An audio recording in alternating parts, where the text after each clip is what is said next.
ចាសូមជម្រាបសួរនិងសូមស្វាគមន៍មកកាន់ Channel ចំណេះដឹងសម្រាប់សុខភាពនៅថ្ងៃនេះផងដែរ Channel យើងខ្ញុំនឹងធ្វើការណែនាំជូនអ្នកទាំងអស់គ្នាតាក់ទងជាមួយនឹងគុណសម្បត្តិ10ជាងពីការទទួលទានជីត្រចៀកជ្រូកជីត្រចៀកជ្រូកឬក៏ជីស្លឹកដំរីដែលជាឈ្មោះរុក្ខជាតិម្យ៉ាងដែលប្រជាជនខ្មែរយើងនិយមហៅហើយជីត្រចៀកជ្រូកហ្នឹងគឺផ្ដល់គុណសម្បត្តិយ៉ាងច្រើនទៅដល់សុខភាពក៏ដូចជាសម្រស់ហើយក្រៅពីនេះក៏យើងអាចយកមកធ្វើជាអាហារឬក៏តែសម្រាប់រក្សាសុខភាពទៀតផងតើដូច្នេះអ្នកទាំងអស់គ្នាអាចចូលរួមតាមដានស្ដាប់ជាមួយនឹងខ្ញុំថាតើជីស្លឹកត្រចៀកជ្រូកឬក៏ជីស្លឹកដំរីផ្ដល់នូវគុណសម្បត្តិអ្វីខ្លះមកដល់សុខភាពរបស់យើងសម្រាប់គុណសម្បត្តិទី1គឺមានផ្ទុកនូវសារធាតុប្រឆាំងអូស៊ីតកម្មសារធាតុរ៉ែសំខាន់ដូចជាវីតាមីន A និងវីតាមីន C ដែលមាននៅក្នុងជីស្លឹកត្រចៀកជ្រូកត្រូវបានគេដឹងថាជាសារធាតុប្រឆាំងអូស៊ីតកម្មដែលអាចជួយការពាររាងកាយរបស់យើងពីការរីករាលដាលនៃជំងឺឆ្លងផ្សេងៗហើយថែមទាំងជាជំនួយទៅដល់សុខភាពគ្រប់ផ្នែករបស់យើងទៀតផងគុណសម្បត្តិទី2ហ្នឹងគឺជួយការពារក៏ដូចជាការព្យាបាលនៃជំងឺរលាកសន្លាក់ស្លឹកជីត្រចៀកជ្រូកគឺមានផ្ទុកនូវអាស៊ីតខ្លាញ់ឆ្អែតសារធាតុអូមេហ្គា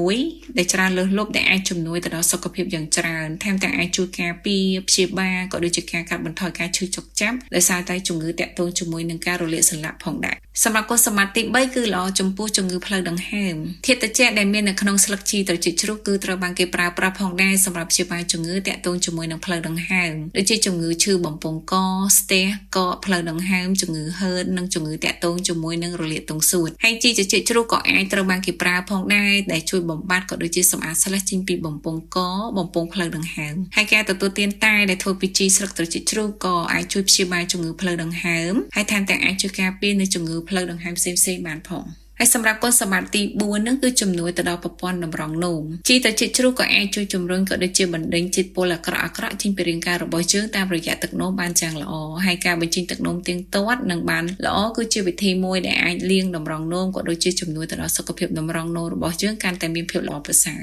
សម្រាប់គុណសម្បត្តិទី5គឺព្យាបាលបញ្ហាប្រព័ន្ធរំលាយអាហារនៅតាមបណ្ដាប្រទេសមួយចំនួនក៏បានប្រើប្រាស់ជីស្លឹកត្រចៀកជ្រូកនេះដើម្បីព្យាបាលអាការៈឈឺពោះហើមពោះរមូរពោះនិងឈឺកាពះហើយក៏ត្រូវបានគេដឹងផងដែរថាអាចជួយទៅដល់ប្រព័ន្ធរំលាយអាហាររបស់យើងឲ្យដំណើរការល្អថែមទាំងមានលទ្ធភាពក្នុងការព្យាបាលតាក់ទងជាមួយនឹងជំងឺក្រពះជាច្រើនដូចជាជំងឺរលាកក្រពះជំងឺរលាកពោះវៀននិងជំងឺរលាកក្រពេញប្រូស្តាតទៀតផងសម្រាប់គុណសម្បត្តិទី6គឺអាចជួយបង្ការមេរោគមហារីកការប្រើប្រាស់ជីត្រចៀកជ្រូកជាប្រចាំក៏ត្រូវបានគេរកឃើញផងដែរថាអាចជួយកាត់បន្ថយក៏ដូចជាការបង្ការមេរោគមហារីកបានព្រោះជីស្លឹកត្រចៀកជ្រូកនឹងមានផ្ទុកនូវអូមេហ្គា 6 និងសារធាតុប្រឆាំងអូស៊ីតកម្មដែលអាចជួយបំបត្តិនិងបន្ថយសាច់ដុំមហារីកដែលរីករូតលាស់នៅក្នុងរាងកាយសម្រាប់គុណសម្បត្តិទី7គឺជួយបន្ធូរបន្ថយភាពតានតឹងក៏ដូចជាជំងឺថប់អារម្មណ៍ស្លឹកជីត្រចៀកជ្រូកគឺមានផ្ទុកនូវសារធាតុណៃស៊ីននិងសារធាតុនីកូតេនីនអេស៊ីតដែលអាចជួយជំនួយទៅដល់បញ្ហាផ្លូវចិត្តថប់អារម្មណ៍តានតឹងក្នុងចិត្តជំងឺឯកាការគេងមិនលក់និងបញ្ហាផ្សេងៗតាក់ទងជាមួយផ្លូវអារម្មណ៍យ៉ាងច្រើននៅក្នុងនោះផងដែរគេក៏រកឃើញផងដែរថាការប្រើប្រាស់ជីស្លឹកត្រចៀកជ្រូកជាប្រចាំក៏អាចជួយកាត់បន្ថយហានិភ័យនៃជំងឺឡើងសម្ពាធឈាមជំងឺបេះដូងជំងឺមហារីកនិងជំងឺ stress រីឯគុណសម្បត្តិទី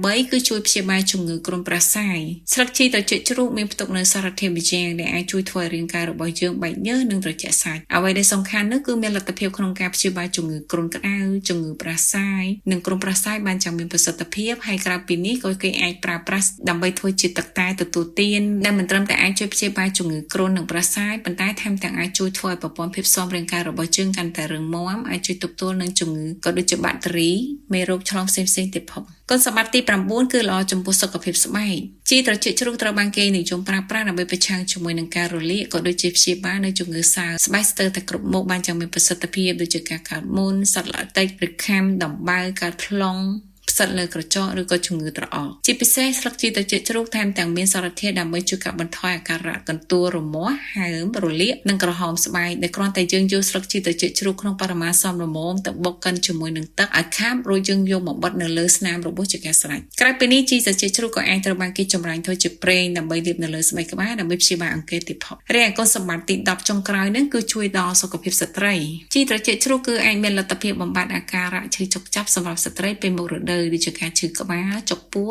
ឈឺឆ្អឹងឆ្អែងជាដើមថែមទាំងអាចជួយបន្ថយអាការៈឈឺចាប់ត្រង់ទ្វារមាសពេលដែលសម្រាលកូនទៀតផងក៏ប៉ុន្តែបើសិនណាជាអ្នកទាំងអស់គ្នាមានអាការៈណាមួយមិនស្រួលឬក៏មានប្រតិកម្មឬក៏សង្ស័យសូមអញ្ជើញទៅពិគ្រោះយោបល់ជាមួយនឹងគ្រូពេទ្យជំនាញចា៎ហើយសម្រាប់អត្ថបទនេះផងដែរ Channel យើងខ្ញុំដកស្រង់ចេញពីគេហទំព័រក្នុងស្រុកខ្មែរលុតចា៎សូមអរគុណអ្នកទាំងអស់គ្នាដែលតែងតែតាមដានក៏ដូចជាគាំទ្រនៅ Channel ចំណេះដឹងសម្រាប់សុខភាព ជាថ្មីម្ដងទៀតនាងខ្ញុំសូមអភ័យទោសផងដែររាល់ពាក្យពេចន៍មិនច្បាស់ក៏ដូចជាកំហុសដែលឯងកាលឡើងដែលអាចចេតនានៅត្រង់ចំណុចណាមួយចាសសូមអរគុណ